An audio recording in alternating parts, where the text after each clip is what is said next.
La salud. Todos en algún momento de nuestra vida hemos escuchado sobre ella, pero realmente no conocemos un concepto concreto de salud. Si nos preguntan, ¿qué es la salud?, respondemos informalmente sin términos concretos y sin tener idea de cómo se puede definir realmente. Pues bien, podemos definir la salud como un estado de completo bienestar físico, mental y social, no solamente como la ausencia de enfermedades o de dolores. Como primer punto tenemos la salud física, es la más conocida y a la que más atención se le pone. Comprende músculos, huesos, cartílagos, dientes, ligamentos y todos los demás elementos que conforman el cuerpo humano. Luego tenemos la salud mental. La salud mental en términos generales es el estado de equilibrio entre una persona y su entorno sociocultural, el cual garantiza lograr alcanzar un bienestar y una calidad de vida notable. Por último tenemos la salud social. La salud social trata de todas las relaciones que como seres eminentemente sociales se tienen, incluyendo relaciones familiares, públicas, amorosas y todas aquellas que el entorno pone sobre el individuo, afectando así su bienestar.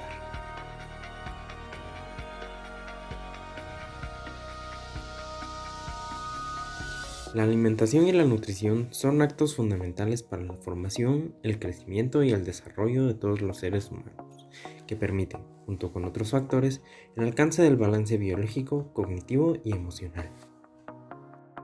La nutrición es la ciencia que estudia los alimentos y sus nutrientes, así como la interacción y el balance en relación con la salud y la enfermedad. La alimentación se ocupa de los aspectos externos en torno a la nutrición, es decir, lo que concierne a la selección, preparación y consumo de alimentos.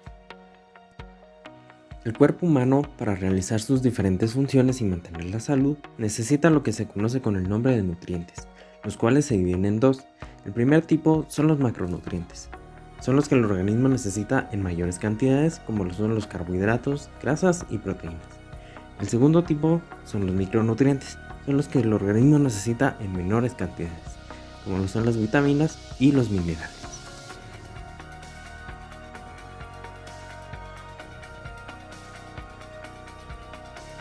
La actividad física, el ejercicio y los deportes. Tres cosas muy parecidas pero con conceptos distintos. La actividad física corresponde a todas aquellas actividades que realizamos a diario, que requieren de un gasto de energía. Algunos ejemplos pueden ser pasear al perro, subir escaleras, caminar, entre otras. El ejercicio se puede definir fácilmente como una actividad física que se hace especialmente para conservar o recuperar la salud, desarrollar alguna habilidad o prepararse para un deporte. El deporte es una actividad o ejercicio físico sujeto a determinadas normas, en que se hace prueba con o sin competición de habilidad, destreza o fuerza física. Algunos ejemplos pueden ser el fútbol, básquetbol, tenis, atletismo, entre otros. En el ejercicio físico, dependiendo de la necesidad de oxígeno, los ejercicios que se pueden realizar se dividen en aeróbicos.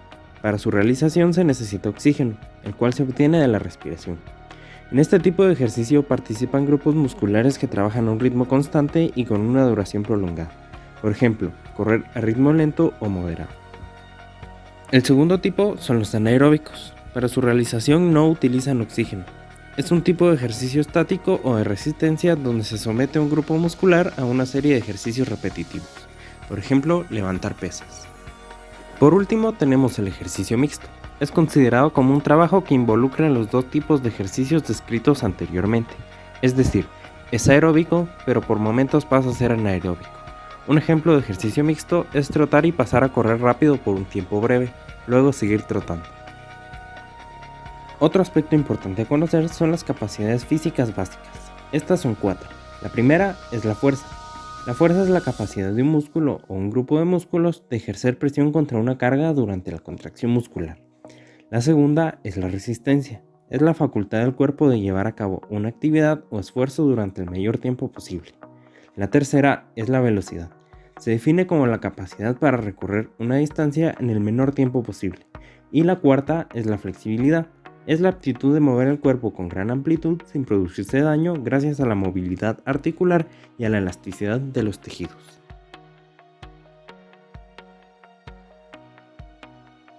Anteriormente ya hemos hablado sobre la salud mental, sin embargo fue solo una pequeña definición. Ahora regresamos a ella para abarcar conceptos más profundos sobre la misma. La salud mental tiene como definición que es un estado de bienestar en el cual el individuo se da cuenta de sus propias aptitudes, puede afrontar las presiones normales de la vida, trabajar productiva y fructíferamente y es capaz de hacer una contribución a su comunidad. Algunas de las aptitudes que abarca la salud mental son las siguientes: el autoestima, que es el aprecio o consideración que uno tiene de sí mismo. El autocontrol es la capacidad de control o dominio sobre uno mismo. La capacidad para hacer frente a la adversidad. Se refiere a cómo afrontamos los problemas que se nos presentan y si decidimos aprender de ellos o nos dejamos ganar. Y por último, la capacidad para usar la energía interna en su realización emocional, intelectual y sexual.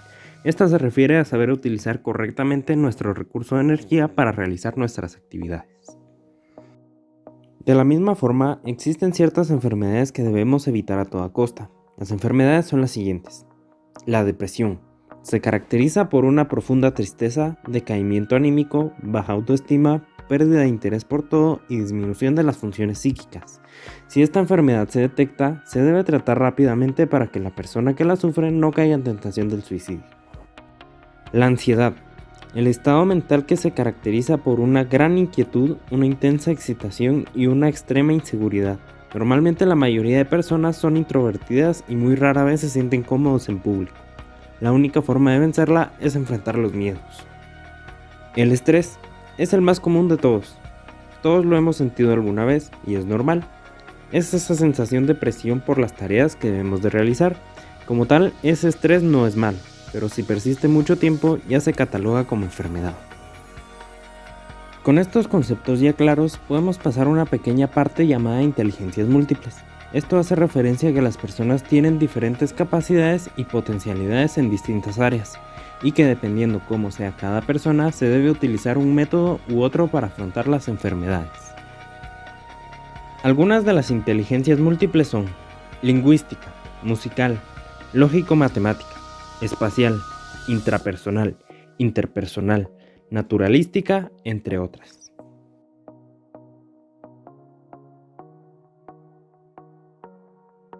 La adicción es una enfermedad que no discrimina sexo, raza, religión, posición económica o educación. Cualquier persona que esté en una situación de vulnerabilidad, se involucre en actividades potencialmente adictivas y practique un patrón de consumo puede desarrollar una adicción, dejando en pausa su desarrollo y crecimiento personal en todas sus dimensiones.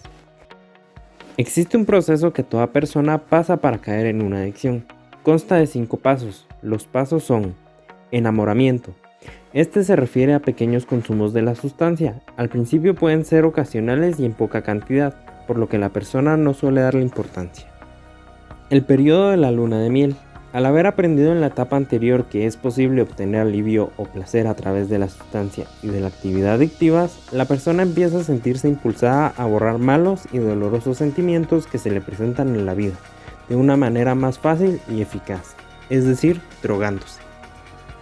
El periodo de la traición.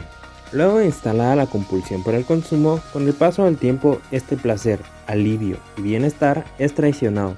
Posteriormente se abre paso al deterioro físico, psicológico, social y espiritual. La persona que ahora padece una adicción queda atrapada entre el consumo, el síndrome de abstinencia y la compulsión de seguir consumiendo, lo cual pueden llevarla a realizar actos delictivos e introducirse en situaciones peligrosas que normalmente no haría.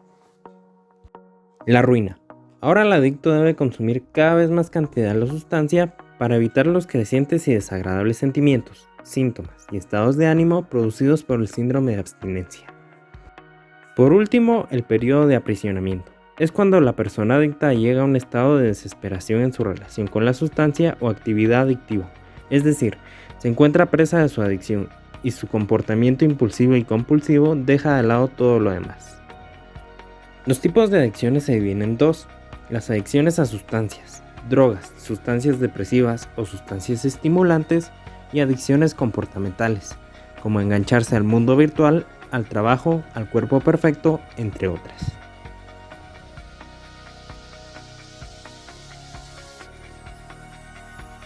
Un accidente tiene como definición suceso imprevisto que altera la marcha normal o prevista de las cosas, especialmente el que causa daños a una persona o cosa. Algunos consejos que tienen como finalidad prevenir accidentes de tránsito son los siguientes. Desarrollar una actitud responsable al conducir. Abrocharse el cinturón de seguridad en todo momento. Entender las consecuencias de conducir bajo la influencia de drogas o el alcohol. Llevar pocos pasajeros en el auto. Conducir despacio y con cautela. Aprender a conducir con malas condiciones climáticas. Concentrarse al conducir y evitar distracciones. Conducir un auto seguro, entre otras. Si quieres saber un poco más sobre qué hacer cuando sucede un accidente de algún tipo, te dejo un video en la descripción donde se habla un poco sobre la reanimación cardiopulmonar básica.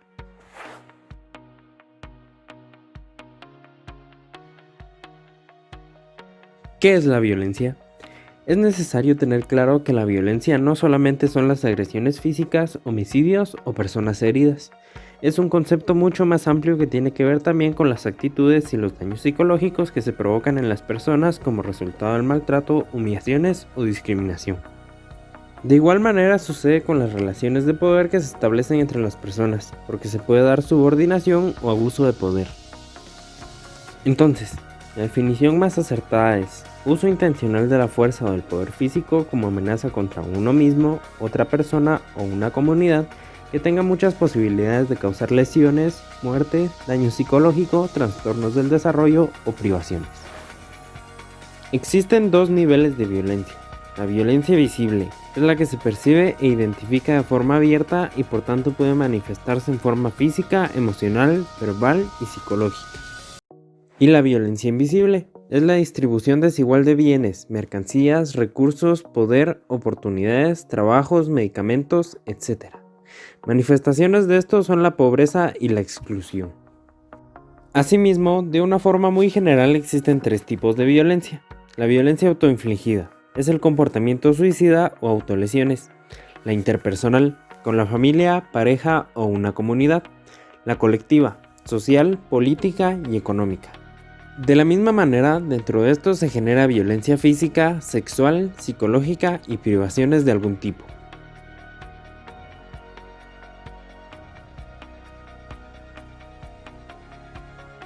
La sexualidad es una palabra que todos asocian con distintas cosas. Sin embargo, casi todas las personas tienen un concepto erróneo. A continuación presento algunos de los conceptos más importantes que mucha gente tiene confundidos. Comenzamos con sexualidad. La sexualidad es el conjunto de características físicas y psicológicas propias de cada sexo.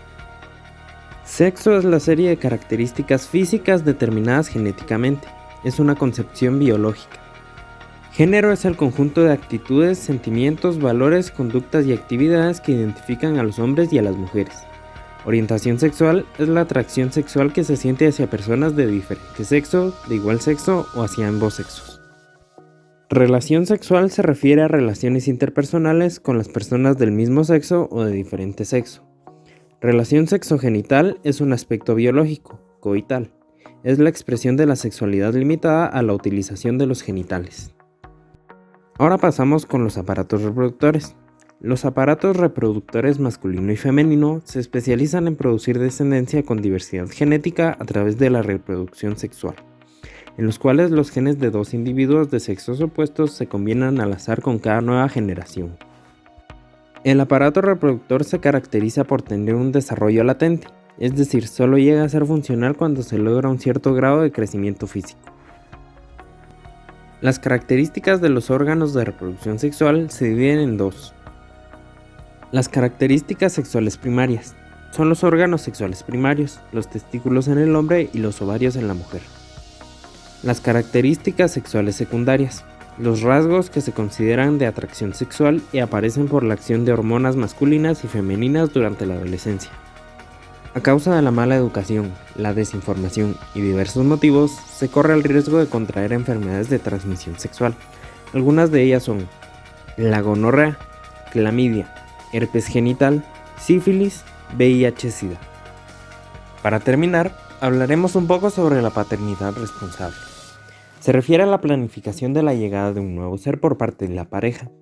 Deben ser conscientes que procrear implica garantizar vivienda, alimentación, educación y salud a sus hijos, además de brindarles amor, amistad, tiempo y protección. Algunos puntos que la pareja debe estudiar al planificar la paternidad son los siguientes. La intención de quedar embarazada pronto, dentro de algunos años o nunca. ¿Cómo funciona cada método para prevenir el embarazo? Posibles efectos secundarios. ¿Con qué frecuencia se tienen relaciones sexuales? La cantidad de parejas sexuales. La salud en general. La comodidad del método y sus posibles inconvenientes, como por ejemplo, recordar tomar la píldora todos los días, pedirle a la pareja que se ponga un condón, entre otros. Para concluir, la base de una paternidad responsable es una buena educación sexual.